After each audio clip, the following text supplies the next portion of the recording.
Installe-toi confortablement au fond de ton canapé et suis-moi, je vais te faire visiter le TGS 2021 qui a eu lieu à Toulouse le 27 et 28 novembre dernier.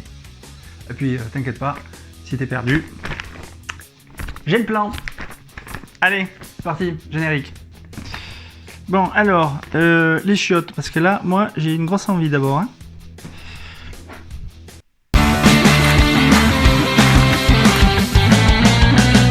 Allez, c'est parti, en route pour le TGS 14e édition au Parc des Expos de Toulouse. Donc voici l'entrée du parc où le monde commençait à arriver gentiment.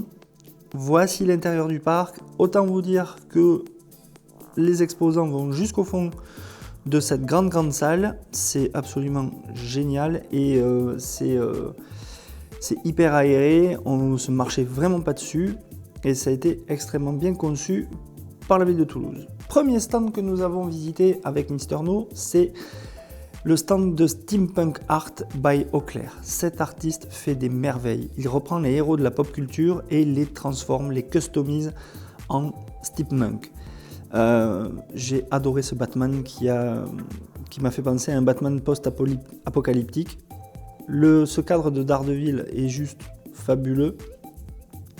Et à chaque création qu'il fait, puisque ce sont des créations uniques, on en prend plein les yeux. Et aussi, alors si vous voulez vous les procurer, il va falloir aligner quelques billets, puisque ce travail étant un travail d'artiste, le prix est largement justifié. Et tout ce qui est sur ce stand pouvait être commandé ou on pouvait lui donner des idées pour faire les créations.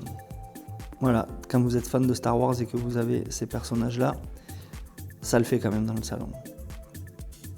Voilà, donc il s'est fait même sa banderole au clair.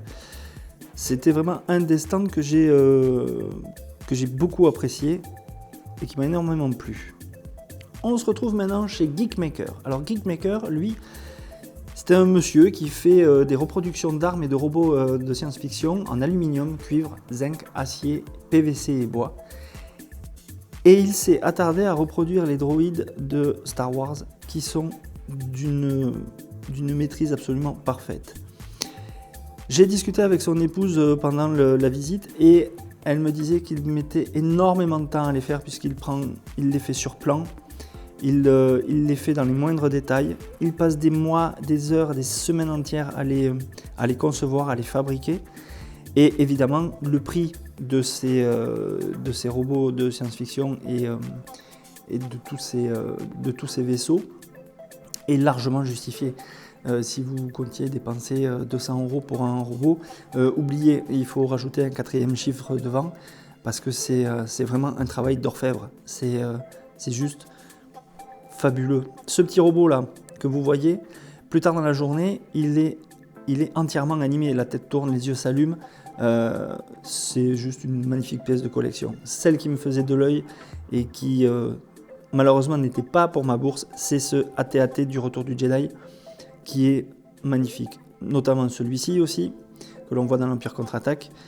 C'est vraiment une merveille. J'aurais pu passer des heures à filmer ce stand tellement le travail qu'a fait cette personne était fabuleux. Voilà, je vous laisse encore admirer ce véhicule Star Wars dont j'ai oublié le nom, mais que l'on voit dans l'Empire contre-attaque. Tous ces vaisseaux sont peints à la main, tout est fait minutieusement et dans les moindres détails, et c'est vraiment un travail de qualité, et c'est juste fait par un passionné pour des passionnés. Ce que vous voyez là, c'est la porte des étoiles. Elle est entièrement animée, puisque si vous vous approchez ou si vous zoomez, vous pouvez voir que le cercle de la porte des étoiles tourne, tout s'allume, il y a du son. Et c'est la reproduction la plus fidèle que j'ai pu voir. Et franchement, ce passionné est vraiment un artiste, mais un artiste fabuleux. Nous voici maintenant dans le domaine des grosses maquettes et des véhicules de science-fiction aussi, puisque là, celles-ci sont faites en polystyrène extrudé. Pour tous ceux qui font des dioramas, ils savent ce que c'est. Et ces maquettes-là, ce sont en kit, ils les montent pour le salon. Et la personne qui les fait m'a indiqué que sa maison en était remplie. Ça rend pas à l'image, mais le R2D2, il est gigantesque. Il est génial. Il est à taille réelle. Pour ce qui est du Nostromo, il fait plus de 2 mètres de long. Il est juste fabuleux. Je n'osais pas trop m'approcher pour éviter de rien casser, puisque je filmais directement avec le téléphone. Mais le souci du détail donne un rendu absolument génial. C'est juste fabuleux. La personne qui m'a permis de filmer à l'intérieur du stand est vraiment adorable et j'ai pu discuter avec lui pour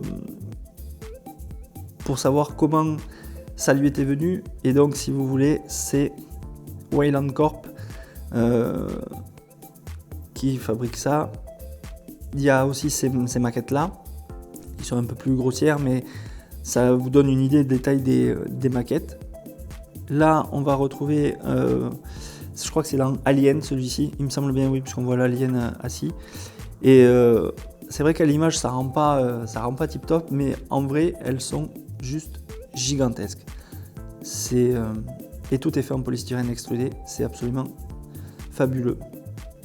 Pour tous les fans de manga et surtout Berserk, il y avait une expo où étaient présentées des figurines et des dessins originaux de la série manga Berserk. J'avoue, j'ai jamais lu ça et j'ai trouvé que les personnages en statue étaient absolument fabuleux. La mini-expo qu'il y avait entre ces cloisons, c'était vraiment bien présenté, bien expliqué, parce qu'il y avait des gens qui pouvaient vous expliquer sur l'univers de Berserk. Et franchement, j'ai trouvé que le fait qu'il y ait cette petite exposition nous permettait de rentrer dans un autre univers que celui des comics ou de la science-fiction. C'est juste fabuleux. C'est super. Alors, je sais qu'il y a beaucoup d'abonnés qui le lisent. Je comprends pourquoi. Après, pour les fans de Dragon Ball, retour en enfance, puisque là, il y a toutes les figurines. Et encore, j'ai dû couper la vidéo parce que sinon, ça aurait duré encore plus longtemps. Mais toutes ces figurines de Dragon Ball étaient à vendre. Elles sont faites, il me semble, je crois qu'elles étaient faites en résine. Et elles ont un rendu absolument extraordinaire. Notamment le dragon qui est juste sensationnel. C'est vraiment tip top. Alors il y avait les prix. Bon là, c'était vraiment pour toutes les bourses. Mais l'expo sur Dragon Ball était vraiment bien faite. Il y avait de magnifiques pièces. Je suis pas fan de Dragon Ball. Mais j'ai trouvé que l'expo était plutôt bien réussie et bien mise en valeur par toutes ces figurines et toutes ces statues. Il y en a une qui va arriver dans pas longtemps là, sur la vidéo. Elle est énorme. Elle est énorme et elle est hyper détaillée. Voilà. Alors je connais pas bien les noms des personnages, donc excusez-moi pour mon inculture manga, mais c'était un réel plaisir de voir cette vidéo, cette expo sur Dragon Ball, parce que franchement, pour tous les fans, là, ils étaient aux anges. Et voici cette figure. Alors là, ce buste, il est juste... Je crois qu'il fait 1 mètre de haut. 1 mètre de haut. Voilà, il y en avait vraiment pour tous les goûts. Écoutez ça. Oui, vous ne rêvez pas. Le mec avec le blouson bleu est en train de télécommander ce R2 qui a été fabriqué de toutes pièces. C'est hallucinant.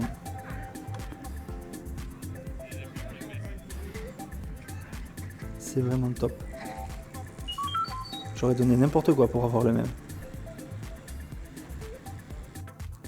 Mais le TGS, c'est aussi la découverte de métiers comme des formations plasticien maquilleur. Regardez comment est réalisé le maquillage sur cette personne. C'est juste hallucinant. Voilà ceux qui font les masques des monstres des films que l'on aime, pour les cicatrices, etc. En plus, la maquilleuse s'est prêtée au jeu puisqu'elle a fait un petit regard vers la caméra, ce qui était assez sympathique de sa part. Mais regardez le travail qu'elle a pu faire. Donc on pouvait demander des renseignements sur cette formation. Et j'ai trouvé que c'était génial de faire découvrir ce métier au sein du TGS.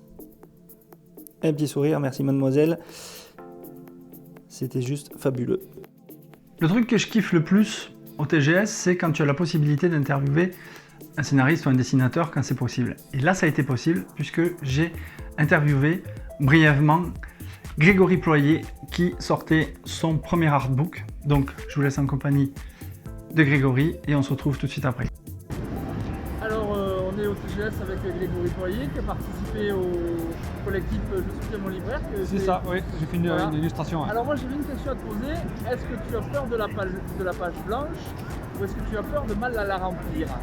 Oui, ça, je pense que on a peur de mal à remplir, surtout chercher la bonne position, que ce soit juste anatomique, on va dire un minimum juste anatomiquement. Donc c'est vrai que quand tu fais une commande, tu te dis, ou pas, quand c'est une commande, c'est un peu plus de stress, on va dire, parce que tu essaies toujours de faire le mieux. Mais dire est-ce que ça va plaire, est-ce que là ça va est-ce que c'est bon, c'est toujours la recherche pour moi qui est très très longue. Après une fois que la recherche est faite, ça va plutôt vite, on va dire. Et en moyenne, tu prends combien de temps pour faire un dessin? Ça dépend, si c'est un buste, je peux mettre une demi-heure, 1 heure. Si c'est un personnage en entier, on peut mettre 1 heure ou 2. Si c'est un personnage ou 2 personnages avec des décors, tout ça, ça peut me prendre jusqu'à 30 heures par exemple. Ça dépend s'il y a beaucoup de détails sur les bâtiments, les choses comme ça. Et dernière question, parce que je sais que là tu dois faire une blanque sur Green Lantern. Quel est le personnage que tu adores dessiner parmi tous ceux que tu dessines? Que j'adore dessiner. Alors c'est pas un personnage au début que je galérais, que je dessinais, qu'on m'a beaucoup demandé et que je galérais à dessiner, c'est Batman. Après celui que j'aime bien dessiner Cyclope. Ouais, Cyclope j'aime bien. Et Thor aussi, je sais pas pourquoi. Et Batman c'est celui que je peux dessiner alors que je galérais toujours avec son masque, j'arrivais jamais à le faire bien comme il faut. Peut-être à force de comme on le demande, mais ça va mieux quoi. Je te remercie et bon salon. Et n'hésitez pas à vous abonner à son compte Instagram, Grégory Ployer Art. Merci. Merci à toi. Et merci à Grégory pour m'avoir offert ce print de Magneto. Je le trouve absolument génial. Comme tout ce qu'il fait d'ailleurs. Ola qui va là. Non, c'est pas l'inspecteur Gadget, mais David Lloyd. Le David Lloyd qui a dessiné V for Vendetta. Alors, c'était un réel plaisir de le rencontrer, d'avoir pu un petit peu discuter avec lui, parce qu'il est très très concentré quand il dessine. Mais c'était un réel plaisir de le voir faire un sketch sur mon exemplaire. Le sketch, vous allez le voir plus en détail dans la vidéo qui va suivre. Mais c'est un homme absolument très très gentil et très abordable. Comme tu as pu le voir dans la vidéo, il y avait David Lloyd au TGS. Donc la possibilité qu'on avait, c'était soit de se faire dédicacer le bouquin, ou faire un sketch pour 8 €. Bon ben moi j'ai pris la solution, voilà. Comme vous l'avez vu, il était en train de dessiner V sur mon exemplaire. Et bien quand tu ouvres et que tu vois ça, ça pète. Mais que dessine Jérôme Alquier sur cet exemplaire? Alors d'une part, ça a été un réel plaisir de pouvoir le rencontrer enfin et de discuter avec lui un peu de son travail. Mais je vous laisse découvrir ce qu'il a dessiné. Dans la vidéo, vous avez vu qu'il y avait Jérôme Alquier qui était en train de dessiner sur Capitaine Albator. Donc c'était mon exemplaire. Et Jérôme Alquier a eu la gentillesse, l'extrême gentillesse de me dessiner Albator. J'espère que vous le voyez bien.